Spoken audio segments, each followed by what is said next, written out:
You are listening to the Starter Girls podcast with Amy Lafitte and Jennifer Loading. And whether you are starting a project, you're starting a business, starting a brand, or starting a movement, we are here to talk about it. So, Jennifer, I'd love to hear from you this week. Like, what have you been excited about? What have you been focused on? Yeah, absolutely. Well, right now I'm doing a lot of reading, which I love doing. And I was going to mention this here because for my birthday last week, we were talking about my birthday in the last podcast, and my whole week was consumed around that because I've been running and trying to work off all these cookies and brownies that I was given. But the other thing I did get that I didn't mention is I did get some reading books because I love reading, and I'm a big self-development, personal development, self-improvement person, and so I love these books. And so for my people that are not on visual, watching this on Facebook right now, I'm going to tell you what this book is, and so we'll probably have to do a little explicit on this. But if you haven't heard of Gary John Bishop, I encourage you to check him out. One of the books that I'm reading right now is Stop Doing That Shit. The self-sabotage and demand your life back. And so this book has been such an incredible book. I think I'm already on chapter 6, and one of the things I love about it is just that he is just dry and to the point. It totally fits my style. There's no sugar coating it there. And so he talks about these things that we do to sabotage ourselves, and they're based on, what we think about ourselves, what we think about others, and what we think about life in general. And so I am soaked up in that right now, and I'm just getting ready for the holidays and doing my running right now. I'm trying to see how many days I can go consecutively without telling myself we're not going to do that. So we'll see. Like I said earlier, my legs are a little tired today, so we'll see how tomorrow rolls out. But what about you, Amy? It's interesting, we're talking about books and running, so I've been reading a book kind of about running. Have you heard of the book Shoe Dog? Mm-hmm. Okay, so it's about the guy who started Nike. And it's amazing. Well, first off, I want to say, I want to give this book to everybody for Christmas. It's such a good read. I can't believe that the guy who created Nike and created the brand is also this amazing writer. It's just so descriptive. It's so beautifully written. Of just putting together all these concepts, all these ideas, kind of how he did this. And it's crazy when you think about how huge Nike is now and how it barely survived on a shoestring for years and years and years. I mean, the guy barely took any sort of income. I mean, this was his life's work, and just to see even how it started as an idea of a paper that he had in college. And then he said he convinced his dad to let him go travel the world, and he went and created a deal in Japan with these guys that created the tiger shoes that he had.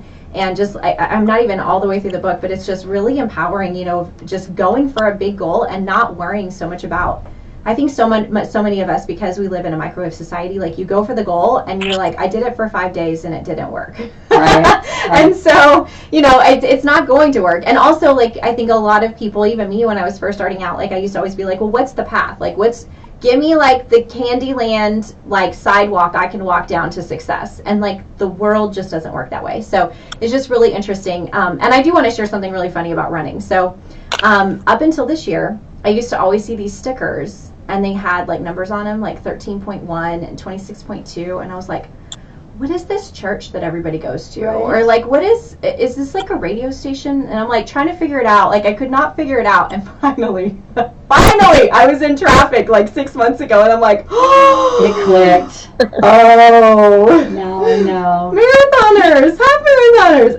Okay, that's got awesome. it. Yeah, that's awesome. Kind of crazy. Awesome. Crazy. So yeah, fun stuff. No, and it sounds like that book is good. And and I'm like I said, I love reading books. I mean, I think you just learn so much from getting, having the time to sit down and read that. You just gain so much knowledge in there. And something I was telling someone yesterday is that I always know when my creative ideas are starting to fade. It's typically because I've stopped reading. So for me, that is a big, it's not only, we talk about exercising being for the body, reading is for the mind. For me, I have to do that really just to keep the creativity flowing and the ideas. And so I know it's that's my, there's two things I do when I'm getting into a funk is I make sure I exercise daily. Yeah. And I make sure that I read. Keeps me sane. I love it. I love it. So, so thanks for sharing that. That's awesome. Yeah. So I think it's time that we do our Starter Girls Weekly Top 3. We love doing this every week. I think it's so much fun because we're actually learning things about each other by doing this. It's fun, and then it lets our listeners also get familiar with us on some topics that are just, some things about our background and some things that are current, but then also our ideas and reviews about things. Yeah, So, for sure. Yeah, so I thought, in light of the fact that we have this amazing guest on here today, and Amy's going to get an opportunity to introduce her. She's got an incredible story. I'm just excited to hear about it. I thought what would be fun for us is to do our top 3 achievements. Top 3 things, memorable achievements that we've done. Okay. So I'm going to let you go with this first. All right. Well, you like to go, in backwards order, so I like that idea. Yeah. So my number 3 is actually, I started working out when I was like 15 years old. And I remember I was doing like a rock climbing thing, and I realized like my upper body was not very strong, and I was like, I got to fix this. And so I started working out at the gym. I convinced my parents to get me a membership, and then later on I actually convinced them to get me a personal trainer, which we just didn't do things like that. That was like very extravagant and like a big ask, but they actually did. But it was so funny because I'm like, I don't know, like 7th or 8th grade, and I'm in carpool, and I get my carpool people to drop me off early to 24-hour fitness, and actually it was Gold's Gym at the time. And I'm like in the gym for like 2 hours because my mom doesn't pick me up till 6, and I'm working out at like just this tiny little thing with like all these like grown men. It's kind of intimidating. Like I created, and some of them would flirt with me, and I didn't even know what to do with that. So I created this like very strong, scary face, like on purpose, just as an attempt to like make sure they would back off. Right. But it's just like one of those things where it's like out of your comfort zone, and like the more you think about it, especially as an adult, you're like, that was some good gumption right there. Like that was awesome. Pretty impressive. That is impressive. And then number 2 is I bought my first house as a single woman, and that was like a huge accomplishment too. That is impressive. And I did it on the earnings of my business, and so that was like a big thing. And I think number 1 was when I left my job back in 2005, and I went full time as being an entrepreneur, and I was doing it solely on sales, indirect sales.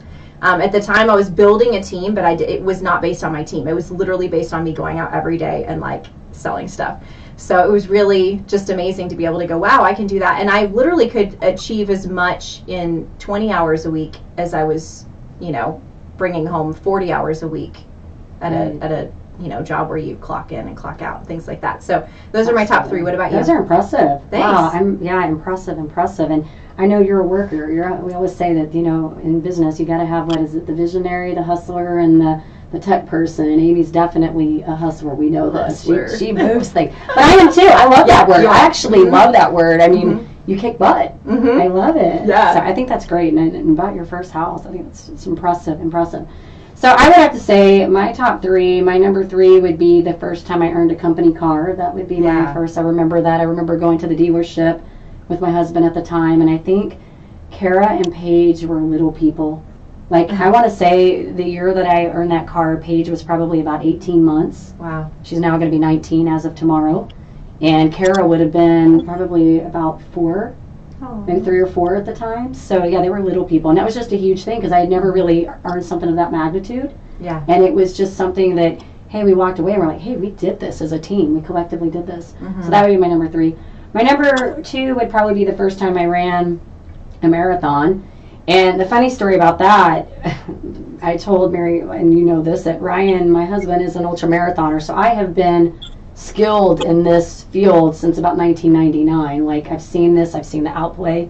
Well, I remember the very first marathon that I actually successfully ran. The first one that I signed up for was Cowtown. That year it froze, and so they canceled it. We ran a half marathon instead. But we did a virtual. So we did that one, and that was painful. We went down to White Rock Lake. It was freezing cold, and we did that it wasn't like continuous. It was like I just ran and did some, and then I stopped and had to change my shoes and do some more. But my first one that I did was at Irving, and about mile 19, this was back when I was having a lot of issues with my diet before I went keto. I remember at mile 19 just totally completely bonking and getting sick. And so imagine that. Mile 19 to 26.2. I walked the rest of that marathon in. Like, I totally walked it. And I remember Ryan running it, finishing it, coming and finding me, riding his bicycle alongside of me for the remainder of that marathon. Aww. But I finished it, and I remember coming in and sitting down, and I was like, yes, we did this. I'm done. Check it out. So that was kind of huge. And then I would say my number 1 would be just finally getting my book completed. That would be my single most accomplishment, was getting my book finally finished and completed. And although we did it very shortly, it was very time consuming in my mind because I do everything in just short periods of time. Like I'm just like if I'm going to go after something, I want it done fast and let's just move and get it done. But getting that done was huge, and just really being able to get my message out there on paper and actually get it out where people can actually read it and see it. So kind of exciting. It's amazing. I know. I'm super proud of you for Thank you. doing a book. I feel like everybody needs to write a book. Absolutely. Like, I mean, really. So, including our guests that we're about to have on Absolutely. here. I think so too. Absolutely. Well, I'm really excited to introduce our guest. Just to tell you a little bit about my friend Mary Morgan Holotik. Mary Morgan and I went to high school together, and I've kind of like always watched her. She's always been someone that's just been amazing. Like she was a pediatric ICU nurse for 12 years and has been in real estate now for 3 years. But this last May, I think everybody kind of like stood back aghast as I watched her create this stockpile of food and have all these different interesting things that she was like, you know, putting like out there as she was preparing for this big deal. And she summited Everest in May and was gone over 65 days in the process of making it all happen. And we're just really excited. We can't wait to have her on and let her kind of share her story. So Mary Morgan, welcome to the podcast. Thank you, guys. Thank you so much for having me. We're so excited. Absolutely. So yeah, so we like to do some really just rapid fire questions just to find out a little bit about you first. So these are like quick, you know, one word. So are you a morning or a night person? Night. Night. Okay. Cat or dog person? Neither. Anything else? Like a fish or no I'm a animals? people person. I like people. Really like people. I love that. That's awesome. What's your favorite food? Steak and macaroni and cheese.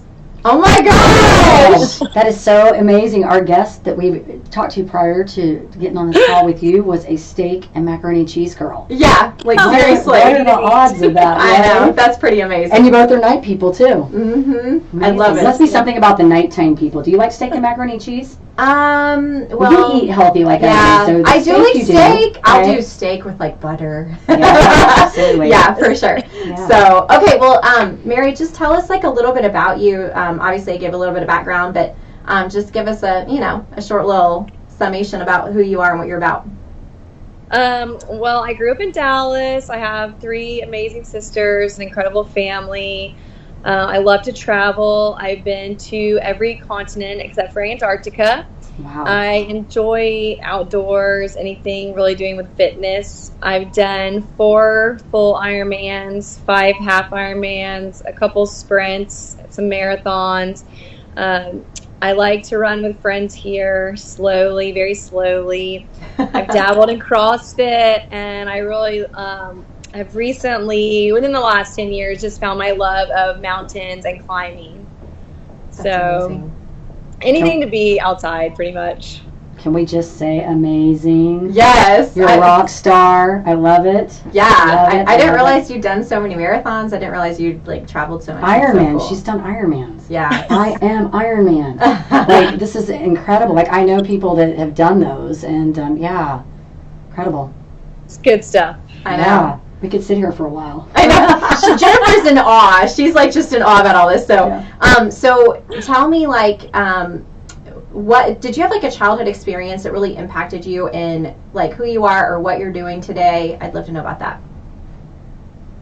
Yeah. So I guess in high school I lost a lot of young people that were close to me, and then my senior year in high school I met a little boy. My friend that was my age was in the hospital, and I went to see Ray, and I met this little 12-year-old named Nick, and he was in the hospital.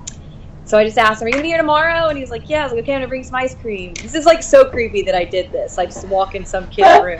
Like I look back on it and was like, "What the heck?" Only my like 17-year-old self would think this is okay. So, or actually, no, I probably would definitely do this today. But so anyway, while Ray was in the hospital, every day I went to see Ray, I went to see Nick, and we just kind of built a little relationship. He had cystic fibrosis, and his parents had a young baby at home, and they lived in Granbury, so she couldn't be up there every day. and I got to be really close with him. So if you're going on a date with me, you're going to the hospital my senior year in high school. Wow. And so that just really changed, my perspective on life at a young age, just realizing how precious life is, and like, you got to live every day to the fullest. You're not promised tomorrow. And so that kind of like shaped the next, college. I wanted to do child life. And then once I graduated with a degree in child life, I was like, oh, this is kind of like not exactly what I want to do. I want more hands-on. So I moved to Hawaii and did my nursing degree there, and then came back and worked with pediatric hematology oncology. And then the last 12 years I was at Children's in Dallas in the pediatric ICU, and just seeing what those kids go through every day. And when I have an able body, I just like to push it to the limits. It's awesome. Okay. Awesome. I want to ask her a question, and I want to talk about your mountain climbing, because I think this is what our listeners are really going to want to hear about. And this is the thing, when I was out asking questions, this is what I want to hear about, and I know a lot of our people do too. So I want you to talk a little bit about that. We're going to ask you questions on that, but tell us a little bit about that experience, like what that was like for you. Like, give us some meat and potatoes here. Of Everest? Yes. Yes. Oh, well, it was absolutely amazing. It was a lot. I don't know what I was expecting, but it was a lot of waiting this year.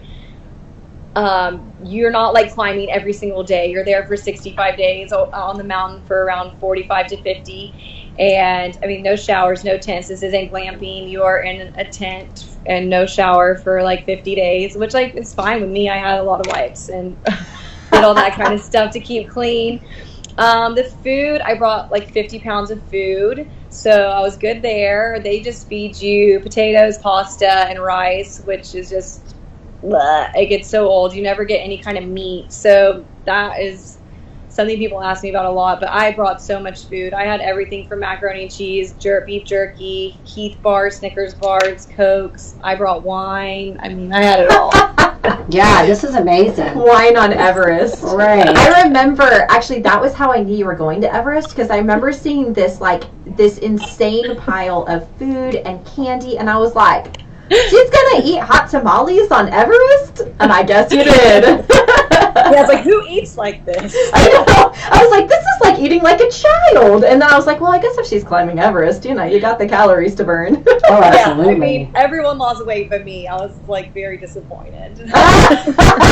Well, it's not like you're big or anything right now, right? Yeah. Not like you needed to while you were there. Eat the tamales. It's okay, right? Yeah. That's fine. Animal cookies, all of it. Yeah. Awesome. So let me ask you a question. And what did your training look like for this? Because I know this is one of the questions, like when people always ask my husband when he's running, like, how do you train for a 100-mile race, right? You don't go out and run 100 miles to train for a 100-mile race, right? You just you run and you build up mileage, but never would he have a long run that consisted of 100 miles, right? Right. So what does this process look like for somebody like you that is training for this?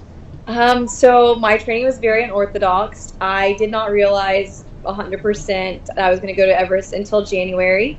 Wow. So I text my guide from Aconcagua, which is the largest mountain outside of Himalayas in Argentina that I climbed a couple years ago.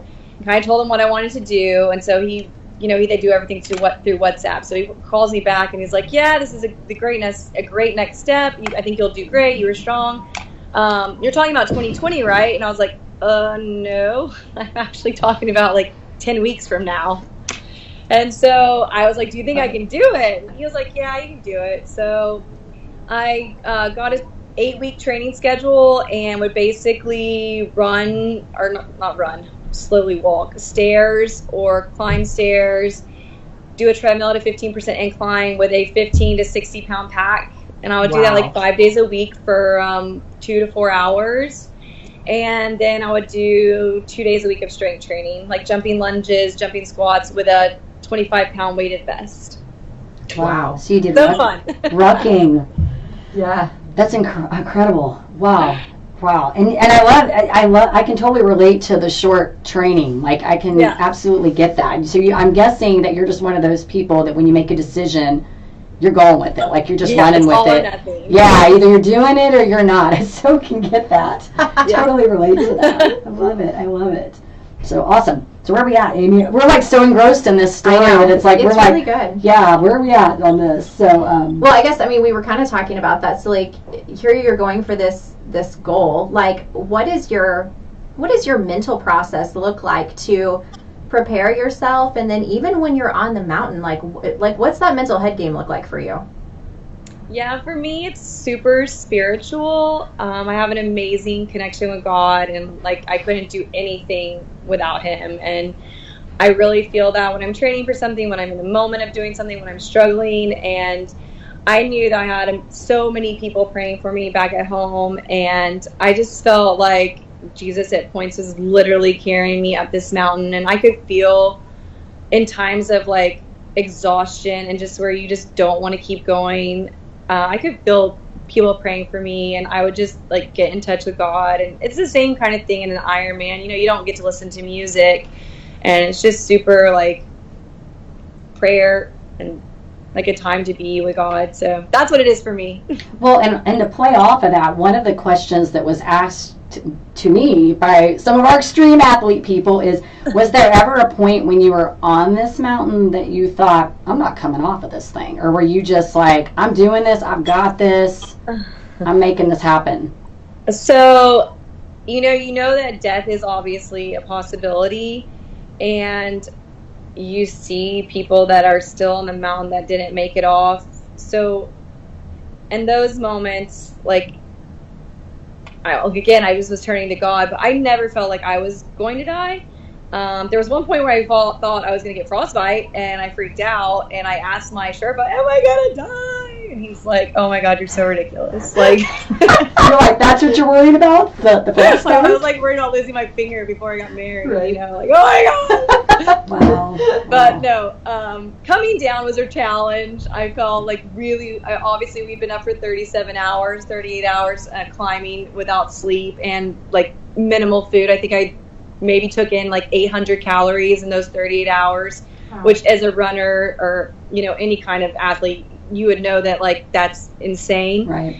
And you're burning like 20 to 25,000. So my body, and you're in the death zone, so your body's like literally dying. So when I got down to camp 1 after the whole 38 hours of our final summit push, I did tell my Sherpa, like, I feel really weird. I might go to sleep and not wake up. But I wasn't. Wow. I wasn't scared or anything. It was just my body is rejecting what I just put it through, basically. Right. Absolutely. Yeah. Wow. I've got a couple questions. So I was curious, like, how cold is it really? It can be cold. I mean, it's like -30 and heavy winds, but I think for me, I had so much good gear. My guide that I went with was awesome at helping me prep what to buy and what good gear I needed. And I was pretty warm for the most part. There were definitely some nights where I was really cold and I had to stick all these hand warmers in my, my sleeping bag. But for the most part, I was pretty warm. Wow. Yeah, and you said there's parts where you're in the death zone. So is that because the oxygen, like for people that don't know, like what are some of the different things that could cause death? So, aside from falling off the mountain, which literally does happen, unfortunately. I mean, you're roped in, but people get up in the middle of the night. People get at the higher altitudes after 8,000 meters. You can become you get cerebral edema, pulmonary edema. So that's swelling in your brain, swelling in your lungs, and there's all kind of issues at that point because your brain can't tell you what you should be doing. You think you want to keep going when you really can't. There's been people that have literally fought their Sherpas and they just have to actually be left up there. It's really, really sad. So I was super fortunate. I had an amazing Sherpa and I had no problems with altitude at all. So that was really lucky. Wow. This sounds like kind of dark, but I mean, like just trying to envision this. And you said, there's people around you that don't make it that are there. So like, I mean, is it because they're in the ice? Is it because they bring them back down to camp and they're like, don't go to that tent? Or like, what is that? I mean, because it really is a reality that death is happening. Yeah, absolutely. So this year was one of the deadliest years on Everest. It wasn't caused by like a major avalanche or the earthquake or some like major, natural disaster, I guess you could say. And people that died this year, some of them were exhaustion. Some, I think there was one that did like fall, their tent fell. People are left on the mountain above the death zone because you can't get them down. It's just too exhausting. Oh, wow. And the Sherpas, it would take so many of them, and they just can't put their lives at risk also. So also, I think as a climber, me personally, if I died climbing Everest, that high up and couldn't be brought down, I would want to be left there, like, I'm doing what I loved. I'm in nature. Right? It's not me anyway. It's just my body. So, I don't know if that would be hard on my family not to have that closure of seeing my body, but I wouldn't want him to bring it down and then transport it. Yeah, I just don't even want to think about all that. But wow. To see bodies that have been there in the past, like, that was really hard for me. I literally, wow, just was like, okay, I wish I hadn't seen that, but just keep going. Like, I just started praying for their families and for the families of people that have lost people climbing. And I just pray that I was going to make it to up and down safely. Right. It's getting down that's the hard part. That you have all the adrenaline when you're going up, mm-hmm. and you get to the top, and then you're like, oh, and now I have to get down. Yeah. And then you're just so exhausted, and you think you want to eat, and you try to take your oxygen off and eat, and you can't. And you try to drink, and you take your oxygen off, you just can't even sip it. It's just, wow. Your body it's just putting all of its blood to try to just keep you alive. So I don't know. It's crazy, It's a crazy feeling. It's a really crazy feeling that's unexplainable, but it's amazing. It was glorious. It was wonderful, but just challenging. So I'm sorry. Oh, I was going to say, so you guys actually had to hike back down then. Once you got up there, you had to take it back down. There was no helicopters. It was hiking back down. Yeah. No helicopter. I'm thinking wow, you got to go all the way up there, then you got to come all the way back down that thing. Wow. Yeah, right. So I was on the north side of Everest, so there's no helicopters allowed at all. On the south side, they do have helicopters that can go to base camp, but we had nothing like that on the north side. And you get to you go to camp a bit. Okay, let me just start over. Sorry. So there's base camp. You spend a lot of time at base camp. Advanced base camp is 13 miles up. So you do that 13 miles, 3 up and down, 26 miles total. And you do that 3 different times. So the third time, your final time that you're actually going to go summit, you stay at advanced base camp, and then you do your final summit run or push. And you go to camp 1, which is around 23,000 feet. And then you go to camp 2, which is around 27,000 feet. Well, then from camp 2, all in the same staying awake, you go from camp 2 to camp 3. You get to camp 3 around 4 in the afternoon. You try to eat as much as you can. And my Sherpa, because he knew so many people were going to be on Everest, we all had the same weather window this year, which was really short. So everyone was basically going to be summiting at the same time. So he wanted to leave early. So we left around 7:30 that night. So I've basically been up at that point, from 7 in the morning to 7:30 that night. And we climbed all throughout the night. We summited around 6 a.m., around sunrise. It's absolutely beautiful, amazing. Stay up there for about 10 minutes, and then you have to get all the way back down to camp 1. Wow. So you kind of go by camp 3, and you go by camp 2, and I wanted to stop and go to sleep, and my Sherpa was like, no, we're going. And I was like, no. And I was so excited to get to camp 2 because I had a Coke there, and it was frozen. Oh, my goodness.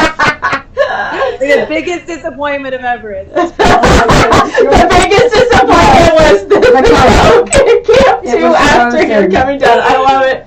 And it's so funny that she says that, though, because I know when I would do trail runs, and you probably, it's the same thing, there would be those times you would go to a station, and that's what I would go for is a soda. I'd want Mountain Dew or I'd want a Coke. And that's what I would drink, and it would help me get through. It's that carbonation and that fizz or something. That fizz. It's like sugar and caffeine. Exactly, and fizz, right? You get all three of those things, and like when you don't have them and you want one so bad, right? And it's probably the only time you ever drink them, right? Like I never drink sodas. I would never drink a Coke in real life, or a cup of coffee, maybe green tea, but caffeine makes me like, eh. Yeah. That's what I needed then, though. You definitely needed it then to get. Yes, you needed it then. I agree with you on that. Absolutely.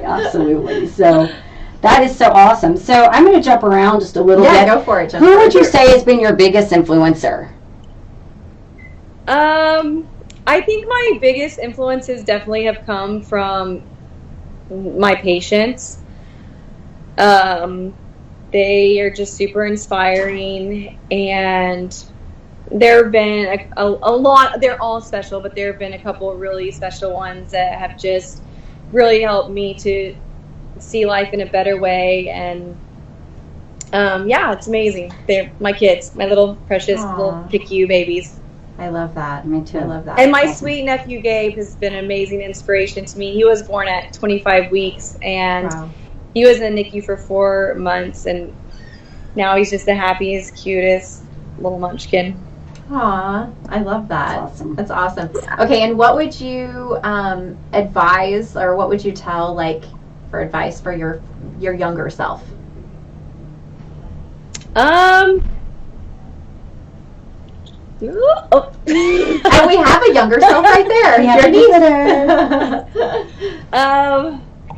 I think just to find joy in the journey and live a life of gratitude and find things to always be thankful for, even when life is hard. I love it. I love it. There was one other question I thought, man, I need to ask her this. So I know a lot of times when you do these, and you may have touched upon this a little bit, but when you do these kinds of events, and I think it's anytime you really work hard at a goal and then you achieve it and then you come off of that goal and there's this flood of emotions that come at the end of that. There's this excitement, but then there's also this kind of sort of sadness you get from having finished it as well. So, and that was one of the questions that I had a couple of people ask me about, like, what was the emotions like after this? Like, I guess maybe your mental state, and share with that a little bit about that with us. So it was, accomplishing it was just like the best feeling ever, and just knowing that so many people were supporting me, and Colleen, stop it. Sorry. It's okay. It's all good. It's all good. And that was amazing. And I'm sorry, I just got distracted by children. They all came in. They're getting restless. So, I know, right? but when she won't stop bouncing the ball. Okay, I think she's quiet now. Okay, it's okay. Anyway, so I think the emotions I was feeling after was definitely sad that it was over, but couldn't wait to get home to see my family and my husband and my stepson. Like, they're so important to me. And to see my sisters and my parents, and then just to share my experience with others was awesome. And then we sold our house, we moved, we got married, so it was just like, whoa, we had just like so much other stuff going on. So now that all that is done, like, we're moving into the holidays, so that's a lot. But now that we're kind of settled, it's like, okay, what am I going to do next? I need a new goal. So do you have one in mind? Well, I want to do all 7 summits, so I definitely want to do another mountain next year, maybe Denali or Everest in Russia, and then I'll probably try and do another Ironman this year, and maybe do an ultra marathon, maybe do a 50-miler, something new. I love it. Wow. Yeah. Incredible. That's amazing. We were just talking about that. Talking about this whole going for that next fix. Like, you get done with one and you just want to get to that next one, right? It's like, I think we're always wanting to grow, and some of us just do really extreme things to grow. I personally am scared of heights. Yeah. I went to the Grand Canyon this summer, and I'm like, I'm good. I've seen it. It's a big hole in the ground. I'm done. I don't ever have to see it again. And my kids were all, like, except my oldest, my 2 youngest were all gung-ho about climbing down in there with my husband, and the day they went over there to look at it, the middle one took a peek at the trail, and she's like, okay, never mind, I'm done, check out. Yeah, I'm out. But they did, my husband and then my oldest and my youngest actually did go down in there a little bit and hiked it, and when they came back, I asked the big one, I was like, did you have a good time? And she's like, eh. So I don't know if she'll do it again. Little one thought it was amazing, like best thing ever, but I don't know, I think I'm okay with the heights thing. I'm going to let you have those mountain climbings. I'll run and do my other things, but yeah, that just scares me. But I think it's incredible. I just think it's incredible. So. I think it is too. And even as it was so crazy, Mary, just like how positive you are, because like I was looking, I was watching you while you're on the mountain as much as you were able to post, which I was surprised how much you were able to get away with posting. Considering where you are, I'm like, how do they have Wi-Fi? But okay. Right. Probably should ask you that. But it was just amazing seeing all of that, and we were all cheering you on. But like I remember even after it all happened, and that's why I asked you kind of like the graphic question about death, because I feel like there's a part of it where you were so victorious, and you literally, I remember the day that you went up, you got up there, like you said, about 10 minutes before anyone else got up there, which is shocking because the traffic on Everest this year was insane. And you got up there first. You had all these pictures with just you on the mountain, and you're like, just like doing the victory sign and doing stuff. And there was a part of me, I was like, oh, cool, I'll do Everest. Like, no experience at all. Like, because you made it look so easy. You made it look so fun, so joyful. I mean, it's just, it's really remarkable, like, what you've been able to do. And just make it look simple and inspire so many people. I mean, we've had that conversation where just so many of our friends and people that know you, everyone is so inspired by this. And I mean, just imagine how many other dreams were birthed by you going out and doing Everest. Oh, I hope so. It's amazing. So awesome. I know the natives are getting restless on her end. So Jennifer, do you have any other last questions? Well, yes, I was going to ask her one more thing. This is fun just to pick her brain. If you could be any superhero or character, what would you pick? Oh gosh. She's like, I don't know. She's her own superhero. Yeah. I would like to be... I don't know. You can make one up. Hard. You can totally make one up. You can make one up, Mary. You have the right to. This isn't I'd Supergirls. be like the Superman, Invisible Man, like know everything man. I don't know. I love that. Awesome. I'll just be me. I don't know. You are a superhero, Mary Morgan. You are a superhero in our eyes. I agree. Absolutely. You don't need a superhero to go for when you are one. Right. So anything else you want to ask? Any other questions you want to? I think we covered quite a bit. I think we did. So I guess what we should ask you, Mary Morgan, is if our viewers want to get in contact with you, what are some of the best ways for them to reach you?